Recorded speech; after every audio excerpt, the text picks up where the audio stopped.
that don't share information. So if we could make a breakthrough there, it might be really important. Thank you. Thank you, Mr. Attorney General. Thanks, Chairman. Mr. Jenkins. Thank you very much. Mr. Attorney General, there has been a considerable amount of attention paid to the question of a second special counsel relating to everything from the Hillary Clinton email scandal to FISA abuse and so many issues. I'm referencing in particular your letter of March 29th to Chairman Grassley, Goodlatte, and Gowdy. And I want to say I could not agree with you more on the sentence on the first page that reads, "It is important that Congress and the American people have confidence in the Department of Justice." My concern, however, is while we share the same goal, the question is, do we have the same path to get to that goal? As a representative of the people of West Virginia, to be able to be here 20 feet from you, I feel like I'm compelled to just raise, and I know you can't talk much about it because of the ongoing investigation, but West Virginians are frustrated. They're proud of this president. They see what has happened and the evidence about Uranium One. They see the evidence and are concerned about FISA warrant abuses. They see what's happening and frustrated about raids on lawyers' offices. They are frustrated and see the evidence of top FBI officials involved with the Clinton email scandal. They're concerned and frustrated about officials, FBI, having communication with foreign agents, former foreign agents.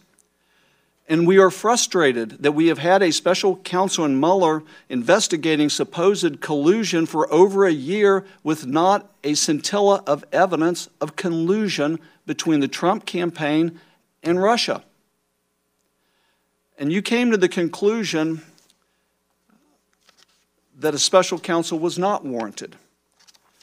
But you set forth here when a special counsel should be established, and it says in extraordinary circumstances. Again, I know you can't comment much, but I just wanted to share with you the deep-seated frustrations, concern about what the people of my district, of my state, see that occurred, that happened. And while I understand this is referred to the Inspector General, yes, I understand we have a prosecutor from Utah looking into it, but at the very root of this, I think my constituents are frustrated, are angry. They see a double standard historically. They want justice. And as the head of the Department of Justice, I just hope you will reassure us that the path that you have decided to take, that a special counsel is not warranted at this point, that maybe in the future, as the Inspector General and others find more information, that if we feel it's necessary, that yes, we can cross that bridge, that a special counsel can be appointed. While I think it's needed now, can we get to that point if you, through your process and your investigators and your Inspector General, deem it necessary? Look, I think the American people are concerned, and the president is concerned. He's dealing with France and North Korea and Syria and taxes and regulations and border and crime every day. And I wish this thing needs to conclude. So I understand his frustrations, and I understand the American people's frustrations. I would say to you that we're being very open in the department, more open than we've ever been. We're allowing some 12 members of Congress staff to come look through records that I don't know if we've ever done anything like that before. I'm sure we haven't. And so if there's wrongdoing, we're going to take action about it. I've already taken action. I would say to you that American people need to know we have an entirely new top leadership at the FBI. We've got a highly competent, capable man of integrity in Chris Ray, the director. We've got a new deputy director. We've got a new legal counsel. We've got a new press person, a new chief of staff. And so if there's wrongdoing uncovered, we'll act on that. But we got to be careful we don't smear everybody if somebody made some errors. And some of the errors could be disciplinary matters rather than prosecutorial matters. But I would just say to you, we're determined to be disciplined, stay within our classical procedures and rules. I do not think we need to willy-nilly appoint special counsels. And as we can see, it can really take on a life of its own. So I think that we're going to evaluate it. The facts as they go forward. The Inspector General will have a report before long, a few weeks maybe, and we will we'll do our duty at the Department of Justice to ensure that justice is done as the Lord gives me the ability to do so. Thank you. Mr. Attorney General, as you know, the Proverbs tell us our good name is our most valuable possession, worth more than all the gold and silver in the world. And you have an impeccable reputation for fairness, for justice, for honesty and integrity. And you're the FBI has always had a superb reputation for being independent and trustworthy. And an essential part of the restoration of respect for the rule of law is to ensure its fair and impartial administration. That's why Lady Justice is blindfolded, holding the scales. So I think Mr. Jenkins raises an important point. I do hope that I know that my constituents are concerned about the open-ended nature, absolutely seem wide open and unending open-ended nature of the special counsel's work.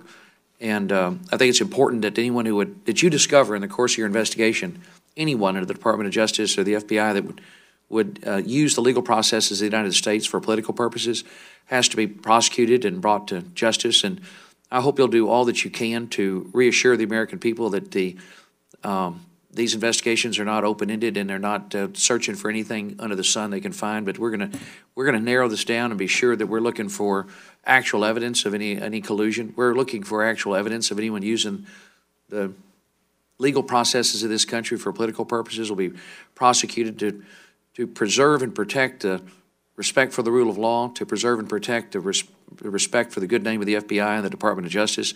It is very, very important.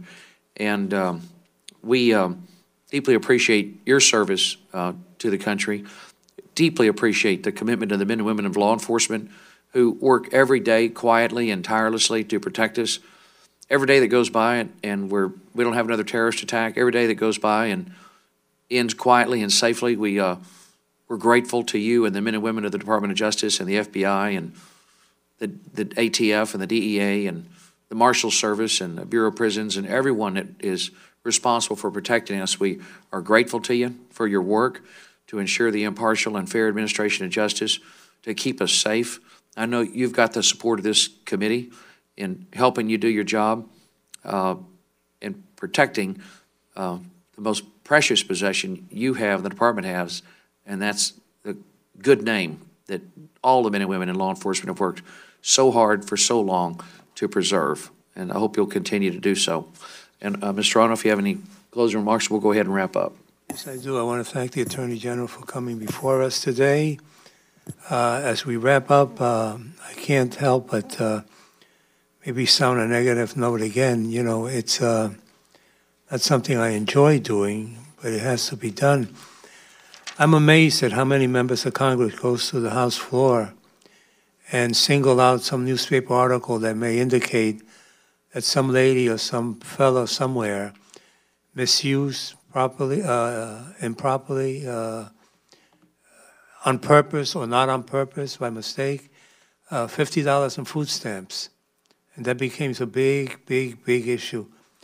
And yet what I keep hearing is that an investigation that may talk about collusion, an investigation that may talk about people in this government and in this country helping the Russians hack us and interfere with our elections and everything else that has come from that, that should be shut down, that should be put away, that should not grow anymore.